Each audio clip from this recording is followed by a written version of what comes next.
প্রথম দিন ক্লাস যখন আমি কলেজে এসেছিলাম ভেবেছিলাম ম্যামের ক্লাস করবো না, কলেজে এলে যা হয়।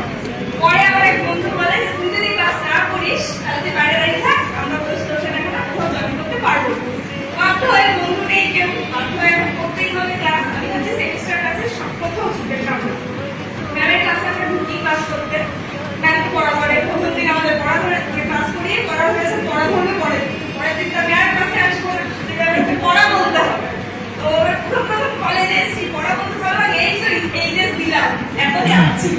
তারপর থেকে এমন হয়েছিল আমি আমার একটা বন্ধু আমাদের 5টা থেকে 6টা লাস্ট ক্লাস হতো, তাই না? এখন হয় কিনা ম্যামের ক্লাসে লাস্ট অব্দি আমিই থাকবো। আর ম্যাম এতটা কাছে হয়ে গেছিল যে আলাদা করে কিছু বলার ছিল না। বাকি ম্যামদের তো মানে কোনো কিছু বলারই নেই। আমি যেহেতু কোভিড সিচুয়েশনটা পেয়েছিলাম, আমি জেনেক্সে ক্লাস করেছিলাম। ম্যামের ক্লাস এখানে যারা যারা আছে প্রত্যেকের ক্লাস করেছি, কিন্তু স্যারের ক্লাসটা একদিন দুদিন মিস হলো, কারণ আমি বাংলা ভার্সনে ছিলাম, স্যার ছিলেন ইংলিশ ভার্সনে। কিন্তু তাও ক্লাস করেছি স্যারের। সবচেয়ে বেশি ক্লাস যদি কভার করে থাকি সেটা হচ্ছে সিএস ম্যামের আর এই এমজি ম্যামের ক্লাস।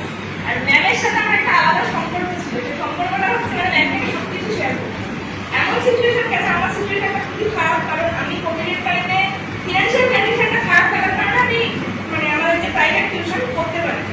তো ম্যাম আমাকে লাস্ট অব্দি ফার্স্ট থেকে লাস্ট অব্দি যাকে ভালো লাগতো না সে সবচেয়ে বেশি কাছে হয়ে গেছিল। লাস্ট অব্দি সবকিছু উনি কেন, বাকি আদার্স ম্যাম আর এসি ম্যাম এই দুজন আমাকে কি হেল্প করেছে আমি সেটা এখানে সবার সাথে বললাম না, কিন্তু প্রচন্ড হেল্প করেছে। আর এমজিএইচ ম্যামকে যখন যেটা দরকার হয়েছে যে ম্যাম অমুক ম্যাম এসছেন, অমুক স্যার এসছেন, বারবার ডিস্টার্ব করেছে। এমন কেউ ছিল না এই ডিপার্টমেন্টে যে কেউ আসলে না আসলে খুঁজে ক্লাস করতে আসবে, এটা হয়তো ম্যামেরাও জানে।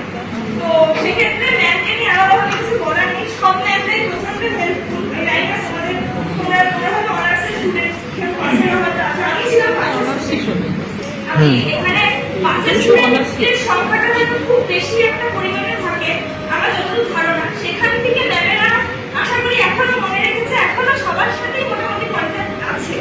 তো সেক্ষেত্রে ম্যামকে নিয়ে আলাদা কিছু বলার নেই। সর্বোপরি ম্যাম আমার বাড়ির কাছেই থাকে, হয়তো আমার সাথে দেখা হবে প্রায় দিনই রাস্তাঘাটে। সবাই ম্যামের ক্লাস করেছে, আশা করি হয়তো ম্যামকে ফোনেও তোমরা গাইড হেল্প চাইলে হয়তো পাবে এখনো অব্দি। তো ম্যামকে নিয়ে আলাদা করে কিছু বলতে পারবো না, আমি বলার মতো অবস্থায় আমারই ঠান্ডা পাচ্ছি, আমি এটা কন্ট্রোল করতে পারছি না, কারণ তাহলে আমার আলাদা কন্ট্রোল তাহলে এটা সবার সামনে বলতে পারলাম না। তো যাই হোক একটুকুই বলবো, ম্যামের সাথে সবাই কন্ট্যাক্ট রেখো। আজকের দিনটা অন্য খুবই ভারাক্রান্ত, তাদের সেটা প্রকাশ করতে পারবে কি পারবে না জানি না। ওনার মন থেকে তো এই দিনটা হচ্ছে মানে চলে যাচ্ছে, বেরিয়ে যাচ্ছে, মানে কলেজ থেকে উনি হয়তো রোজ দেখা হবে না, রোজ আসবেন না। একটাই কথা বলবো, ম্যাম ভালো থাকবেন, সুস্থ থাকবেন। আর যতক্ষণ আমার বাড়ির যেহেতু আছে, যদি কোনো হেল্প লাগে আমি এখনো বললাম একটা ফোন করবো, আমার বলার অবস্থায়